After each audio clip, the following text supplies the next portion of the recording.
we're going to talk about the Grace Abbott Homes, located on the near west side. Channel 2 investigation has found that the Chicago Housing Authority wasted millions of dollars on low-income housing that was never finished. Welcome to the story of the Grace Abbott Homes, a really big and interesting part of Chicago's history. These homes were part of a huge project called ABLA, and they were like a giant neighborhood all by themselves. Built between 1952 and 1955, these buildings were special because they were made for African American families. Named after a kind social worker, Grace Abbott, the home started as a peaceful community, but over time things started to change. Let's dive into the story of the Grace Abbott Homes and see how they went from being a great place to live to being called Towers of Death.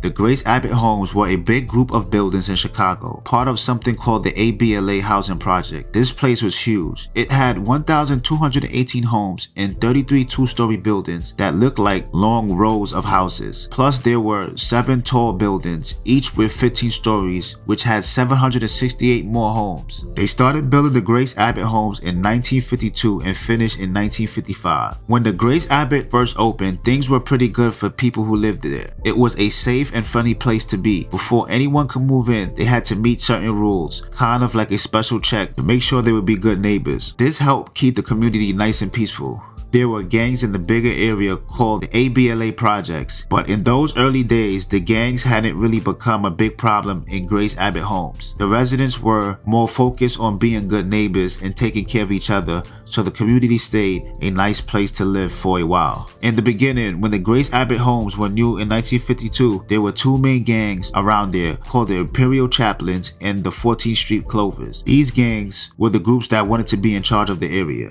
Then in 1960, a new gang came along called the Vice Lords. They were pretty tough and wanted to take over the buildings, so they started to push out the Clovers and the Chaplains. It was kind of like a big battle for the neighborhood. In 1968, another new gang, the Supreme Gangsters, moved into the buildings. As soon as they got there, they started to have problems with the Vice Lords. The Clovers and the Imperial Chaplains were almost gone by then, so it was mostly just the Vice Lords and the Supreme Gangsters trying to be the top gang. It was a really challenging time in the Grace Abbott Homes, with all these different gangs trying to take control. The neighborhood had a lot of changes because of these gangs and their struggles with each other. In the mid-1960s, something changed at the Grace Abbott Homes. Before, the people who managed the buildings, called the CHA, were really careful about who they let move in. They used to check if the new people would be good in the community, but then they started to let anyone move in as long as they were first in line. This is called the first come first served basis. After this change, the Grace Abbott Homes started to have some big problems. More and more crime started happening and gangs became a really big issue. What made things worse was that the CHA, who was supposed to take care of these buildings, stopped fixing and updating them by the mid-1970s. They didn't have enough money to make repairs. The buildings, especially the tall ones, got really messy and run down. There was trash everywhere and the walls were covered in graffiti. The high-rise buildings, the really tall ones, had another problem. People who weren't supposed to live there started moving in. This included people who had nowhere else to go, gang members, people selling drugs, and other folks who often caused trouble. It was a tough time for the Grace Abbott Homes, and the neighborhood looked very different from when it first started. In 1981, a big change happened in the Grace Abbott Homes. There was a gang called the Supreme Gangsters, and they decided to become a new group with a new name. This change led to big problems. The gangster disciples started to argue and fight with the 2 other gangs in the neighborhoods, the conservative Vice Lords and the traveling Vice Lord. It was almost like a war between these gangs, each trying to be the most powerful gang in the buildings.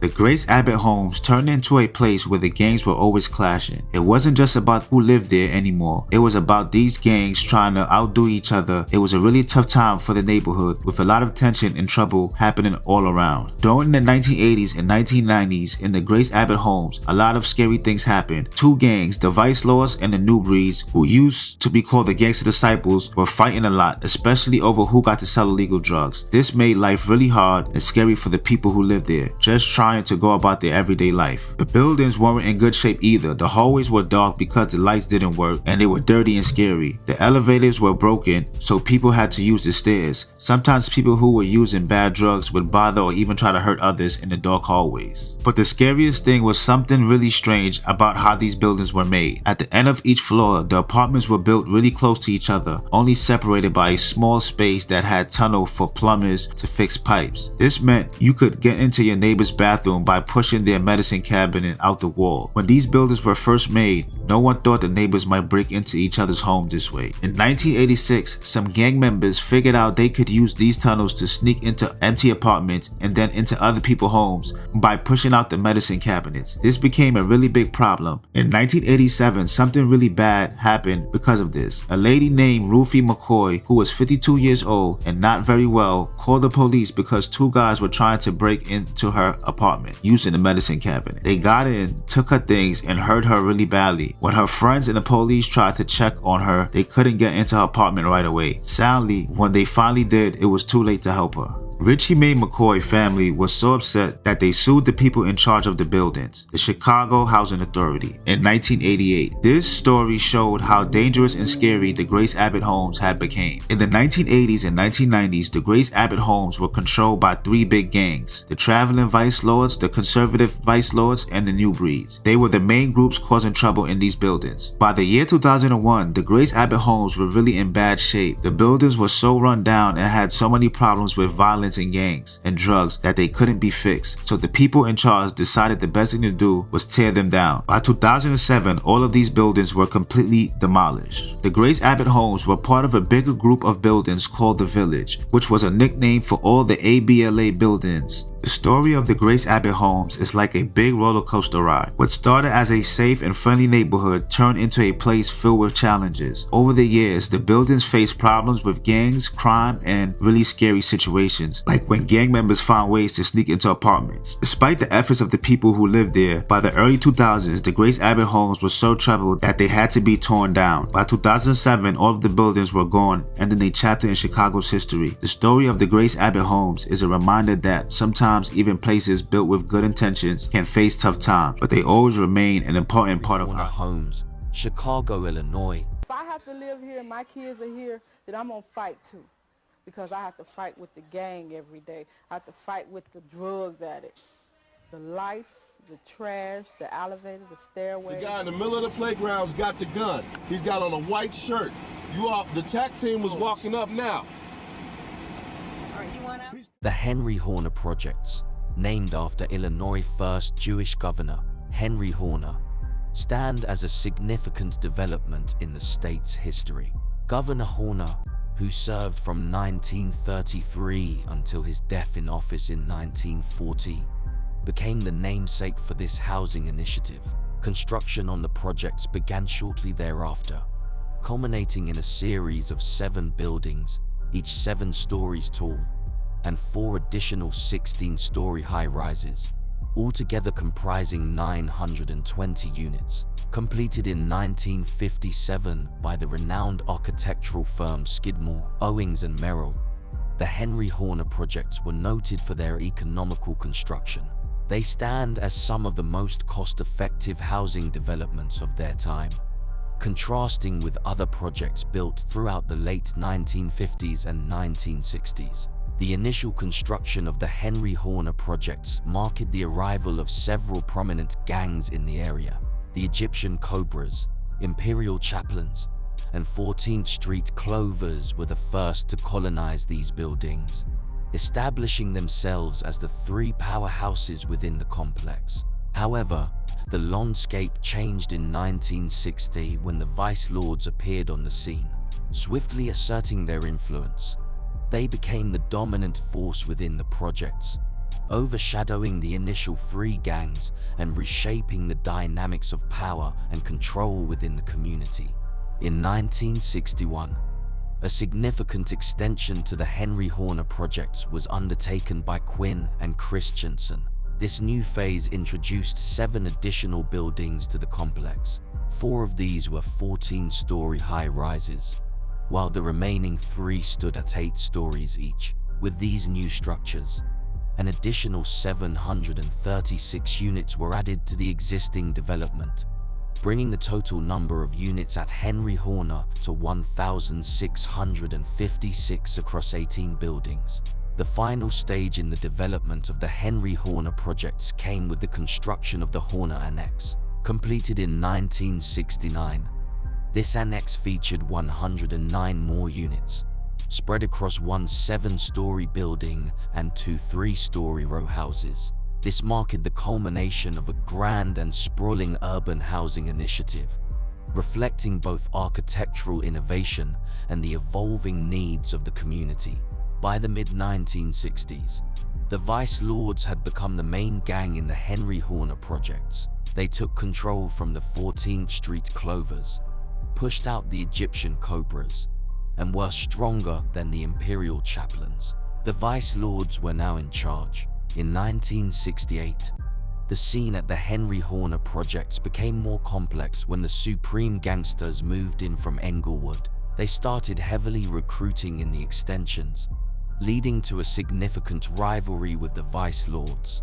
A year later, in 1969, the Supreme Gangsters evolved into the Gangster Disciples, creating a long-standing presence of gangster disciples in these buildings. Around the same time, the Gangster Stones were founded in the 150 Lake Street building, a location they called the Fortress, as part of the Black Pea Stone Nation. The Gangster Stones establishment in the Henry Horner projects put the Black Pea Stones on the map in the area, further adding to the intricate tapestry of gang affiliations and rivalries within the community. In 1971, a major shift occurred within the Henry Horner projects when the Imperial Chaplains were entirely overtaken by the Vice Lords. This conquest led to the Imperial Chaplains becoming a branch of the Vice Lords, known as the Imperial Vice Lords. By 1975, this group had evolved further into the Imperial Insane Vice Lords, establishing a significant presence within the buildings.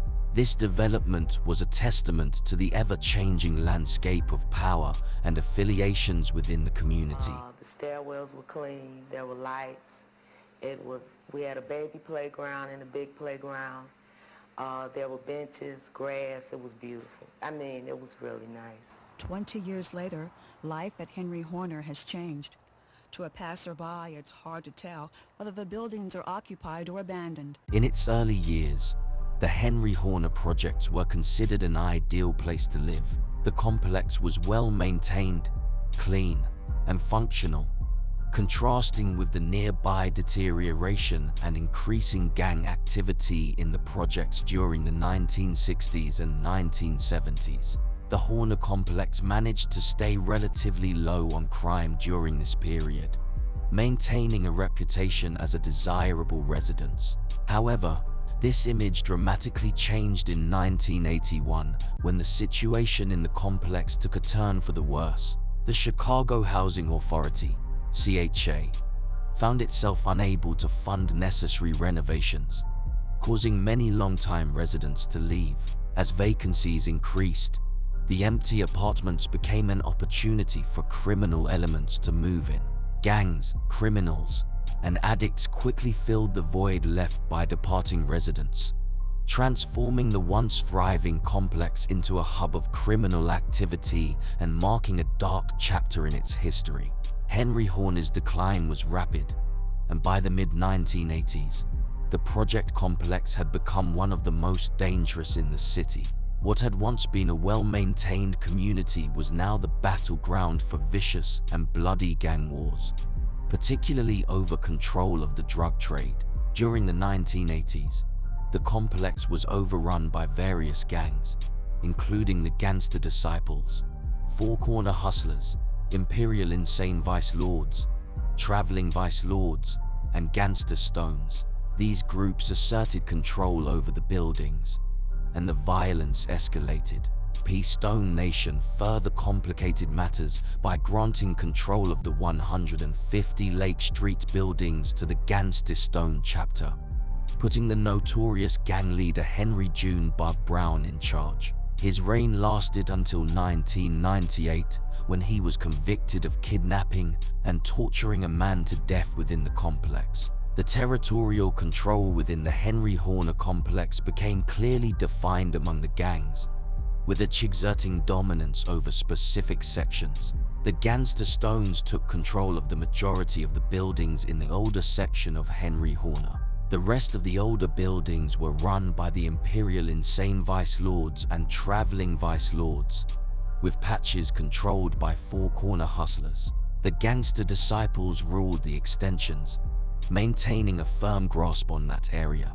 This division of territory among the gangs not only created distinct spheres of influence within the complex, but also set the stage for ongoing conflict and competition as they vied for control, further contributing to the complex's reputation as one of the city's most dangerous places. If I have to live here and my kids are here, then I'm gonna fight too, because I have to fight with the gang every day. I have to fight with the drug addict, the lice, the trash, the elevator, the stairway, the rats, the roaches. Let's show a clear picture. This is the clear picture here. This is the clear picture of CHA. The conditions of the buildings in the Henry Horner complex were falling apart. Elevators often didn't work, and trash chutes were so full that they caused fires. The hallways smelled bad because of trash and waste, and there were roaches and rats everywhere that couldn't be gotten rid of, even if you kept your apartment clean. Windows were broken, and they let in water when it rained. The scariest thing was that you could get from one apartment to another through the medicine cabinets by pushing them out, so people were afraid if the apartment next door was empty. The whole place was in chaos, not just because of the gangs and drugs, but also because the buildings themselves were in such bad shape. In 1991, the residents of the Henry Horner projects had reached a breaking point, and they took legal action against the Chicago Housing Authority. They were living in squalid conditions, essentially abandoned by those responsible for their welfare. As a result of the lawsuit, an agreement was reached by 1995 that provided the residents the option to be placed in better housing. This legal victory coincided with the city receiving the Hope 6 grant, a federal program aimed at revitalizing the most distressed public housing projects. The lawsuit and the grant worked hand in hand to finally bring some hope to those who had endured years of neglect and danger in the projects. Starting in 1996, the first phase of demolition began at the Henry Horner projects, signaling the beginning of much-needed change. During this initial phase, which lasted until 2000, 466 of the original 1,765 units were demolished. The second phase commenced in 2001 and continued until 2010, resulting in the removal of the remainder of the old complex. Residents who chose to stay were relocated into newly built mixed-income units that replaced the old, deteriorating buildings. These redevelopments marked a significant turning point, transforming the area from a neglected and dangerous environment into a place with renewed hope and improved living conditions. The Henry Horner projects encapsulate a story of urban evolution, from initial promise to eventual decay, and then hopeful transformation. Initially hailed as an architectural and economic marvel, they soon became a canvas for gang wars, social challenges, and infrastructural neglect. For many decades, they served as a stark reminder of the city's challenges in balancing housing needs, social justice, and public safety. The resilience of the residents, however, cannot be overlooked. Their collective actions, culminating in a lawsuit against the Chicago Housing Authority, led to significant reforms and much-needed change. Today, the revitalization of the area serves as a testament to the potential for communities to reclaim and redefine their space. While the memory of the Henry Horner project's tumultuous past remains, it also stands as a beacon of hope for the future of urban development and the David power. Davis are soldiers in the war. They're police officers for the Chicago Housing Authority. Their place of employment, the projects, public housing, the CHA. Say the names out loud, and many of us see in our mind's eye a place we have never been. Public housing in Chicago is isolated and segregated. It is set apart from the rest of the city and surrounding suburbs. In many ways, the CHA is regarded as an island of uncommonly high crime. It is a dangerous place to live and a dangerous place to work. Today, we are going to cover the Rockwell Gardens in northwest Chicago. This is a school. This is one school where all the gang members have to go. The vice lord, disciples. You know, this is the only place they can go. Now this building up here, this is the disciple building. It's like, this is one part where nothing goes but disciples. If you turn your camera and look at the building here, this is vice lords here. This is vice lords. Where you watching is nothing but vice lords. All the way around, all the way to these projects over here. That is the old folks' home there. This building here is the project. This building here, that building there. Them is like vice lord building. This is the only disciple building that we have over here. This is where the war come in at. Right here. This same spot here. It's like the war. The Rockwell Gardens housing project was built in the year 1958 along with other projects in the near West Side community. It consisted of 8 buildings, 10 and 13 stories high, with a total of 1,126 units. The projects were completed in 1959. They were named gardens because of the beautiful flower beds that earlier residents used to enjoy. 3-month-long police sting took place at the Rockwell Gardens housing complex on the city's west side. Police arrested 28 suspects.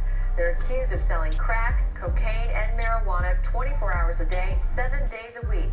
Police say the drug ring was a $75,000 a day operation. The first 10 years of Rockwell Gardens were peaceful until the riots after Martin Luther King's assassination in 1968, which affected much of the west side of the city.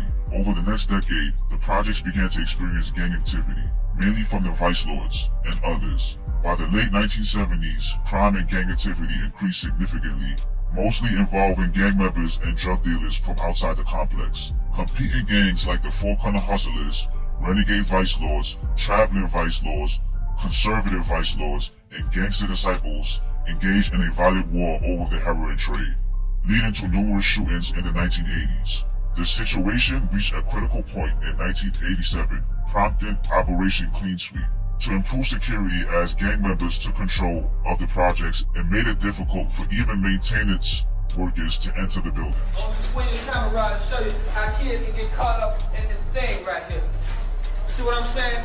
How this here should be locked and secured, which it ain't. So therefore, any kid can get off the land and get hurt. Then I want you to follow me as we walk down these hallway stairs, how dark it is in here, how you can't see how no light bulbs here, how not even electricity. See the loose wires hanging down here?